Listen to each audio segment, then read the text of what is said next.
বিহি আজমাইন। ত্রয়োদশ জাতীয় সংসদ নির্বাচন ও গণভোট 2026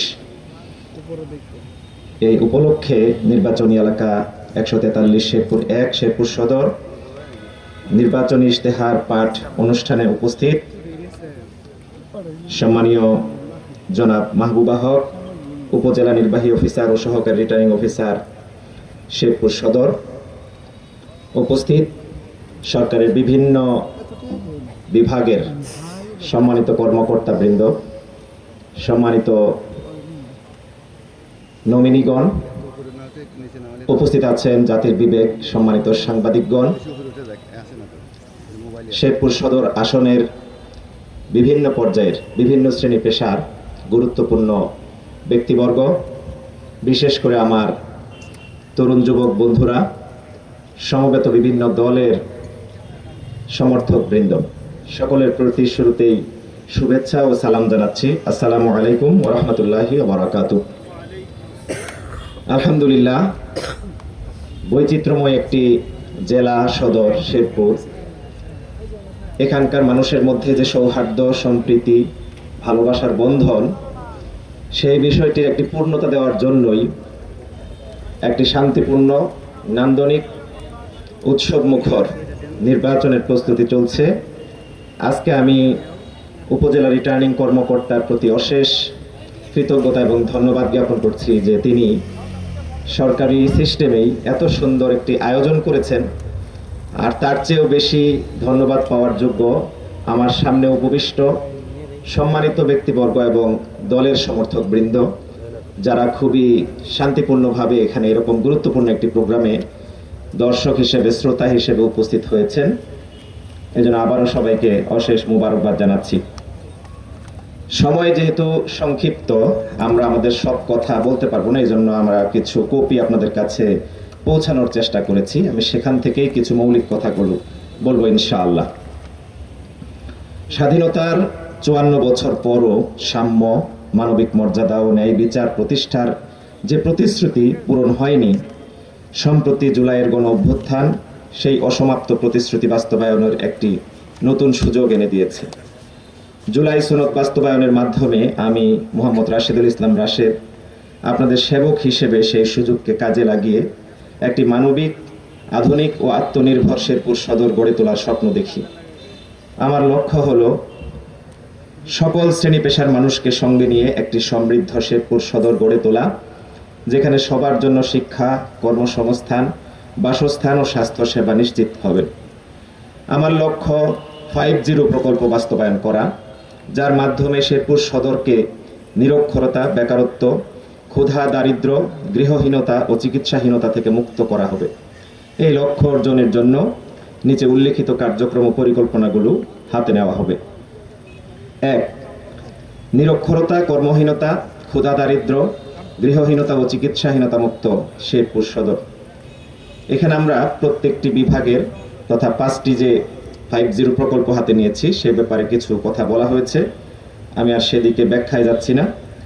2 নম্বর পয়েন্ট, শিক্ষিত ও দক্ষ শেরপুর সদর, শিক্ষা ও মানব সম্পদ উন্নয়ন। শেরপুর সদরের সাক্ষরতা হার জাতীয় গড়ের তুলনায় অনেক কম, যা অগ্রগতির বড় বাধা। তাই শিক্ষা ও দক্ষতা উন্নয়ন সর্বোচ্চ অগ্রাধিকার পাবে।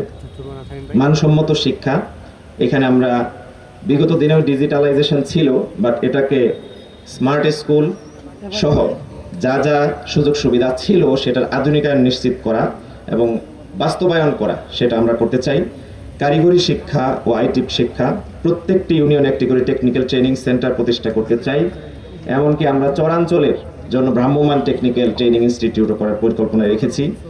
1 for all প্রকল্প, প্রতি পরিবারে অন্তত একজন দক্ষ ও কর্মক্ষম সদস্য তৈরি করার জন্য পেশাগত সহায়তা ও প্রশিক্ষণ নেটওয়ার্ক গড়ে তোলার উদ্যোগ নিচ্ছি, যাতে কোনো পরিবার কর্মসংস্থান থেকে বঞ্চিত না হন। উচ্চশিক্ষা ও প্রতিভা বিকাশ, মেধাবী শিক্ষার্থীদের উচ্চশিক্ষা সহায়তা প্রদানে গ্লোবাল ট্যালেন্ট প্রোগ্রাম চালু করা। এবং আমাদের কেন্দ্রীয় ইশতেহারের মধ্যে যেটি রয়েছে সেটি হচ্ছে আমরা উচ্চশিক্ষার জন্য ঋণমুক্ত কর্জে হাসানা প্রজেক্টের আওতায়, সুদমুক্ত কর্জে হাসানা প্রজেক্টের আওতায় আমরা ঋণ প্রদান করব এবং যারা বিদেশে যাবে এরকম 100 জন করে প্রত্যেকটি উপজেলায় আমরা তাদেরকে উচ্চশিক্ষার ব্যবস্থা করব। নারী শিক্ষা ও সচেতনতা, নারী শিক্ষা বিস্তার ও বাল্যবিবাহ প্রতিরোধে বিশেষ উদ্যোগ গ্রহণ করা হবে, যেন মেয়েরা উচ্চশিক্ষায় এগিয়ে যেতে পারেন এবং সামাজিকভাবে সচেতন হয়ে ওঠেন। উচ্চশিক্ষা প্রতিষ্ঠান শেরপুর সদরে একটি বিশ্ববিদ্যালয় এবং একটি মেডিকেল কলেজ স্থাপনের জন্য প্রয়োজনীয় পদক্ষেপ গ্রহণ করা হবে, যাতে স্থানীয়ভাবে উচ্চশিক্ষা ও চিকিৎসা শিক্ষার সুযোগ বৃদ্ধি পায়। এই উদ্যোগটি তো সবারই দীর্ঘদিনের আকাঙ্ক্ষা, এটা শুধু প্রার্থীদের না, আমার মনে হয় যে সবচেয়ে বেশি আকাঙ্ক্ষা হচ্ছে শেরপুরের আপামর মানুষের, জনগণের। আমার 3 নম্বর কৌশল, কর্মসংস্থান সমৃদ্ধ শেরপুর সদর, কর্মসংস্থান ও শিল্পায়ন। বেকারত্ব, বিশেষ করে শিক্ষিত তরুণদের বেকারত্ব শেরপুরের বড় সমস্যা। কৃষির উপর অতিরিক্ত নির্ভরশীলতা কমাতে ও নতুন কর্মসংস্থান সৃষ্টি করতে শিল্পায়নের গুরুত্ব দেওয়া হবে। এখানে স্কিল এমপ্লয়মেন্ট এম্পাওয়ারমেন্ট এই প্রকল্পের আওতায় প্রত্যেক পরিবারে একজনকে আয়ের জন্য ব্যবস্থা তথা চাকরির ব্যবস্থা করা হবে। কৃষি প্রক্রিয়াজাতকরণ ও শিল্পায়ন, এক্ষেত্রে শেরপুর সদরে একটি বিশেষ অর্থনৈতিক অঞ্চল বা কৃষি প্রক্রিয়াজাতকরণ শিল্পাঞ্চল গড়ে তোলা হবে। ক্ষুদ্র ও মাঝারি শিল্প সহায়তা, আমাদের অনেকগুলো শিল্প আছে এবং অনেকগুলো শিল্প নেই, এই দুইয়ের মধ্যে সমন্বয় সাধন করে প্রত্যেকটি শিল্পের আওতায় আমাদের শেরপুরকে আনা। কুটির শিল্পের পুনর্জীবন, আমাদের এই এলাকা খুবই ঐতিহ্যবাহী কিছু কুটির শিল্প আছে, সেগুলোকে নিশ্চিত করা। নতুন বিনিয়োগ ও শিল্প পার্ক, আমাদের এখানে বারবার একটা আলোচনা হয়েছে, ব্যবসায়ীদের জন্য কোনো সুন্দর ব্যবস্থাপনা নাই এখানে, ব্যবসায়ীরা ভয়ে আতঙ্কে থাকেন, চাঁদাবাজি সহ এরকম কারণে আমরা এরকম একটি বিনিয়োগের পরিবেশ নিশ্চিত করতে চাই এবং শিল্প পার্ক করতে চাই, যাতে দেশ বিদেশের ব্যবসায়ীরা এখানে আসতে পারেন। কৃষিভিত্তিক বিকল্প কর্মসংস্থান, কেরিয়ার হাব, দেশে ও বিদেশে চাকরি এবং উদ্যোক্তা সংক্রান্ত তথ্য পরামর্শের জন্য আমরা কেরিয়ার হাব করব। 4, সুষ্ঠু দুর্যোগ ব্যবস্থাপনা ও পুনর্বাসনে শেরপুর সদর। নদী ভাঙন এবং জলবায়ু পরিবর্তনের প্রভাবে শেরপুরের কৃষি নির্ভর জনজীবন খুবই হুমকির মধ্যে রয়েছে। এক্ষেত্রে আমরা স্থায়ী বাঁধ ও নদী শাসন, বিশেষ করে ব্রহ্মপুত্র মৃগী নদী থেকে কেন্দ্র করে বিজ্ঞানসম্মত নদী শাসন প্রকল্পের আওতায় নিয়ে আসা, আশ্রয় কেন্দ্র ও পুনর্বাসন, নদী ড্রেজিং ও পানি নিষ্কাশন, জলবায়ু সহনশীল কৃষি, দুর্যোগকালীন সেবা, সবুজায়ন ও বৃক্ষরোপণ। এবং আমরা যদি আমাদের ইলিয়াস চাচা যে গুরুত্বপূর্ণ কথাটি বলেছেন যে ব্রহ্মপুত্রের এ প্রান্ত থেকে এ প্রান্ত পর্যন্ত এবং মৃগী নদীর 2 পাশ ঘিরে যদি আমরা উঁচু বাঁধ নির্মাণ করে এটাকে পর্যটন এরিয়া হিসেবে গড়ে তুলতে পারি, তাহলে আমরা মনে করি শেরপুরের অর্থনৈতিক ক্ষেত্রে বিরাট একটি ভূমিকা হবে ইনশাআল্লাহ। 5, আধুনিক সংযোগ ও পর্যটনের শেরপুর।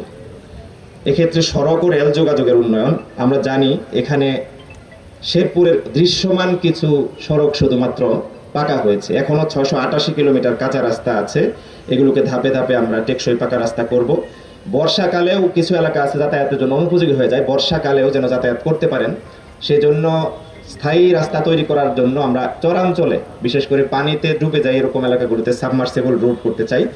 বিদ্যুৎ ও ইন্টারনেট সুবিধা শতভাগ, স্থানীয় বাজার ও অবকাঠামো এগুলোকে আধুনিকায়ন, যেমন কাভার্ড শেড, সংরক্ষণ সুবিধা, যাতে কৃষক ব্যবসায়ীরা সুযোগ পান, এমনকি শিক্ষা ও স্বাস্থ্য প্রতিষ্ঠানের অবকাঠামো উন্নয়ন করা হবে। জাতীয় মূলধারায় সংযোগ, অর্থাৎ আমাদের জাতীয় নেটওয়ার্কের সাথে ঢাকা সহ গুরুত্বপূর্ণ শহরের সাথে যে আমাদের কানেক্টিভিটি দরকার, হাইওয়ে রাস্তা, বিশেষ করে এক্সপ্রেসওয়ে 4 লেন, এটা নিশ্চিত করা। পর্যটন কেন্দ্র হিসেবে বিকাশ। 6, স্বাস্থ্যকর ও সুরক্ষিত শেরপুর সদর, স্বাস্থ্যসেবা ও সামাজিক সুরক্ষা। এই ক্ষেত্রে আমরা মানসম্মত স্বাস্থ্যসেবা, বিশেষ করে এটি খুবই আলোচনার একটি বিষয় আমাদের সবার জন্য। জেলা হাসপাতাল ও উপজেলা স্বাস্থ্য কমপ্লেক্সের সক্ষমতা বৃদ্ধি করে শয্যা বাড়ানো তথা আধুনিক চিকিৎসা যন্ত্রপাতি সংযোজন এবং 24 আওয়ার সপ্তাহে 7 দিনই জরুরি সেবা যেন সকলের জন্য নিশ্চিত হয়। কমিউনিটি ক্লিনিক, বিশেষ করে আমাদের ইউনিয়ন পর্যায়ে যে কমিউনিটি ক্লিনিকগুলো আছে এক বা একাধিক, সেগুলোকে বৃদ্ধি করা এবং সেগুলোর মান উন্নয়ন করে রেফারেল সিস্টেমে আমাদের সদর হাসপাতালের সাথে সহজ কানেক্টিভিটি নিশ্চিত করা। চর ও দুর্গম এলাকায় সেবা পৌঁছানোর জন্য ভ্রাম্যমাণ মেডিকেল ইউনিট এবং সেটাও রেফারেল সিস্টেমে যেন সদর হাসপাতালের সাথে কানেক্টেড থাকে সেটা ব্যবস্থা করা। স্যানিটেশন ও নিরাপদ, এটা আমাদের জন্য খুবই ভাইটাল, শতভাগ পরিবারের স্বাস্থ্যসম্মত পায়খানা চাই। সামাজিক সুরক্ষা ও কল্যাণ, অসহায় সমাজের বিশেষ করে প্রান্তিক জনগোষ্ঠী যারা আছে তাদের সহায়তা নিশ্চিত করা। এই ক্ষেত্রে বিধবা প্রবীণ ও প্রতিবন্ধী ভাতা শতভাগ বাস্তবায়ন এবং সময় মতো বিতরণ। আমাদের এখানে আবেদন করে টাকা পয়সা দিয়ে এই ভাতার কার্ডগুলো অনেকের ক্ষেত্রে নিতে হয়েছে বিগত দিনে, আমরা এখান থেকে এই সমাজকে মুক্ত করবো ইনশাআল্লাহ। জরুরি সেবা বৃদ্ধি, স্মার্ট কৃষি ও সমৃদ্ধ বাজার অর্থনীতি শেরপুর সদর। এক্ষেত্রে আমরা শেরপুরকে অর্থনৈতিক কৃষি নির্ভর করতে চাচ্ছি। স্মার্ট কৃষি প্রযুক্তির আওতায় কৃষকদের আধুনিক যন্ত্রপাতি ও প্রযুক্তি সরবরাহ ব্যবহার নিশ্চিত করা হবে। উন্নত বীজ ও চারা, এটা আমরা চাই। মাসিক কৃষি ক্লিনিক, অর্থাৎ মাসে অন্তত একদিন করে কৃষি বিশেষজ্ঞ দ্বারা পরিচালিত কৃষি ক্লিনিক সেবা চালু করা হবে। সেচ ব্যবস্থার উন্নয়ন, বিশেষ করে খাল খনন পুনর্খনন, অনেকগুলো খাল আছে ভরাট হয়ে গেছে, সেগুলো নিয়ে ভাবা। কৃষি পণ্য সংরক্ষণ, এক্ষেত্রে এক্ষেত্রে হিমাগার সংরক্ষণাগার প্রত্যেকটি ইউনিয়নে স্থাপন করার উদ্যোগ নেওয়া হবে এবং ফার্মার্স মার্কেট গড়ে তোলা হবে। আমরা একটি বিশেষ উদ্যোগ হাতে নিতে পরিকল্পনা নিয়েছি, ভিইপিজেড স্থাপন, অর্থাৎ ভেজিটেবল এক্সপোর্ট প্রসেসিং জোন। বাংলাদেশে এটি নাই। তো স্থাপনের মাধ্যমে আমরা শেরপুরের কৃষি পণ্যের আন্তর্জাতিক বাজারজাত নিশ্চিত করব। ন্যায্য মূল্য বিপণন, কৃষকদের ন্যায্য মূল্য প্রাপ্তি নিশ্চিত করতে সরকারিভাবে ধান সহ অন্যান্য ফসল ক্রয় কেন্দ্র চালু থাকবে। কৃষিভিত্তিক শিল্প ও রপ্তানি, এটা আমরা করতে চাই। বিশেষ করে আমাদের যে ঐতিহ্য আছে, যেমন তুলসীমালা, এটার বাণিজ্যিক অর্থাৎ ব্র্যান্ডিং করে দেশের গণ্ডি পেরিয়ে আন্তর্জাতিক অঙ্গনেও যেন আমরা রপ্তানি করতে পারি, সেই উদ্যোগ নেব। আপনারা জানেন, বিশেষ করে আমাদের ভারত পার্শ্ববর্তী দেশ এবং পাকিস্তান থেকে গোটা বিশ্বে, বিশেষ করে মিডল ইস্টে একটা চাল, সরু চাল, লম্বা চাল, আপনারা সবাই সেটাকে চিনেন, বাসমতি, সেটা ব্যাপকভাবে চলে। কিন্তু আমরা মনে করছি আমাদের তুলসীমালাকেও এরকম আন্তর্জাতিক ব্র্যান্ডিং করা দরকার। 8, স্বনির্ভর চর ও অন্তর্ভুক্তিমূলক উন্নয়নের শেরপুর সদর। চরাঞ্চলে শিক্ষা ও স্বাস্থ্য, এটা কি বলার দরকার আছে আমাদের? মানে এত বেশি করা দরকার, সেটা কল্পনার মধ্যেও নাই। আমরা চরবাসীর মৌলিক সেবা নিশ্চিত করার জন্য অস্থায়ী স্কুল, কমিউনিটি ক্লিনিক, ভ্রাম্যমাণ শিক্ষা ও মেডিকেল ইউনিট স্থাপন করা উদ্যোগ নেওয়া হবে। যোগাযোগ ব্যবস্থা ও বাজার সংযোগ, মূল ভূখণ্ডের সাথে যেন নৌ এবং সড়ক পথে যোগাযোগ লাভ করতে পারে। এক্ষেত্রে যেমনটা কিছুক্ষণ আগে বললাম যে সাপ্তাহিক হাট বাজার নয়, শুধুমাত্র যেখানেই যোগাযোগ ব্যবস্থার জন্য প্রয়োজন আছে সেখানে আমরা রাস্তা করব। চরবাসীর জীবিকায়ন, চরাঞ্চলে বিকল্প জীবিকার জন্য বিশেষ উদ্যোগ নেওয়া হবে। এক্ষেত্রে খনিজ ও বালুভিত্তিক কুটির শিল্প, যেমন আমরা সেখানে উদ্যোক্তা সৃষ্টি করব এবং বিকল্প ভিত্তিক কৃষি, যেমন সবজি চাষ, পশুপালন, এগুলো করে চরবাসী যেন আয় বাড়াতে পারে। সরকারি সেবা ও পুনর্বাসন, চরাঞ্চলের উন্নয়নের সরকারিভাবে 5G ও SEE প্রকল্পের অগ্রাধিকার ভিত্তিতে বাস্তবায়ন করা হবে। 9, সুশাসন, স্বচ্ছতা ও সামাজিক সুরক্ষা শেরপুর সদর। এক্ষেত্রে শেরপুর সদরে সুশাসন প্রতিষ্ঠা, দুর্নীতি নির্মূল এবং সামাজিক ন্যায় বিচার নিশ্চিত করে একটি ন্যায় ভিত্তিক সমাজ গড়ে তোলা হবে। দুর্নীতি ও চাঁদাবাজি মুক্ত প্রশাসন, সকল স্তরে ঘুষ দুর্নীতির বিরুদ্ধে জিরো টলারেন্স নীতি গ্রহণ করা হবে। এবং আমাদের জামাত ইসলামের আমির ইতিমধ্যে বলেছেন, দুর্নীতিকে আমরা লাল কার্ড দেখাবো। রাজনৈতিক ছত্র ছায়ায় চাঁদাবাজি, টেন্ডারবাজির সংস্কৃতি নির্মূল করা হবে। সরকারি সেবা ও প্রশাসনিক কার্যক্রমের স্বচ্ছতা ও জবাবদিহিতা নিশ্চিত। অবৈধ দখল উচ্ছেদ, জনবান্ধব সেবা নিশ্চিতকরণ, নৈতিকতা ও নাগরিক অংশগ্রহণ তথা প্রশাসন ও সমাজের সকল স্তরে নৈতিক মূল্যবোধ চর্চা উৎসাহিত করা হবে। উন্নয়ন প্রকল্প গ্রহণ ও বাস্তবায়নে জনগণের অংশগ্রহণ, মতামত নিশ্চিত করা হবে যাতে করে প্রকৃত প্রয়োজন মেটানো যায়। সমতা ও অন্তর্ভুক্তি, সাম্য ও মানবিক মর্যাদার ভিত্তিতে সমাজ বিনির্মাণে গুরুত্ব দেওয়া হবে। আপনারা দেখেছেন বিভিন্ন সময় আমাদের এলাকায় ভোট না দেওয়ার কারণে কোনো এলাকায় উন্নয়ন করা হয় নাই, অথবা তারা ওই জনগোষ্ঠী এই জনগোষ্ঠী পিছিয়ে পড়া ইত্যাদি ইত্যাদি বলে তাদেরকে ব্র্যাকেট করে রাখা হয়েছে। এই জায়গাটাকে আমরা বিশেষ করে খেয়াল করে সাম্য নিশ্চিত করব এবং ইনসাফ নিশ্চিত করব।